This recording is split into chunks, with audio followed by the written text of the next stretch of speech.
நம்ம எடுத்துக்கிட்டோம்னா ராமநாதபுரம் மாவட்டத்தில் 40 முதல் 50 சென்டிமீட்டருக்கு மேலாக மழை வாய்ப்புகள் தொடர்ந்து கொட்டி தீர்த்ததை நம்ம பார்த்தோம்.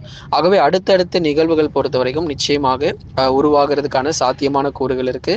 டிசம்பர் மாதங்களிலும் தொடக்கத்தில், அதாவது டிசம்பர் மாதம் முதல் வாரங்களில் நமக்கு வலுவான நிகழ்வுகள் பொறுத்த வரைக்கும் கண்டிப்பாக உருவாகும். ஏன்னா நவம்பர் மற்றும் டிசம்பர் இந்த 2 மாதங்கள் தான் நமக்கு மிக முக்கியமான மாதங்கள். அக்டோபரில் கூட நமக்கு காற்றுனால எந்த பாதிப்புமே இருக்காது. அதுதான் நம்ம இந்த மாதம் நம்ம தொடக்கத்திலே சொல்லியிருந்தோம். இந்த மாதம் பொறுத்த வரைக்கும் மழையினால மட்டுமே பாதிப்புகள் அதிகமாக இருக்குமே தவிர காற்றுனால நமக்கு எந்த ஒரு பாதிப்பும் இருக்க போறது இல்லை அப்படிங்கிறத நம்ம தெளிவாக சொல்லியிருந்தோம்.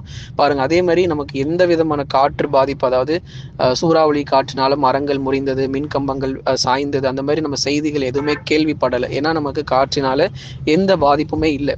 மழையினால மட்டுமே நிறைய இடங்கள்ல தண்ணீர் சூழ்ந்து காணப்பட்டது.